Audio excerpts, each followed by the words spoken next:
Hey everyone, in this video, I will show you how to insert YouTube video in Canva presentation.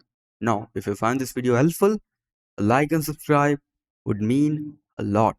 Alright, let's dive in. Now, first of all, I'll just go over to the left and click on apps. And here, type on the search bar, embed. Press enter. You will see this app. Click on it. Okay. Now you have to put the video link over here. So I'm going to copy this link. Just click on and just paste this link over here. Now click on add to design. Now as you can see,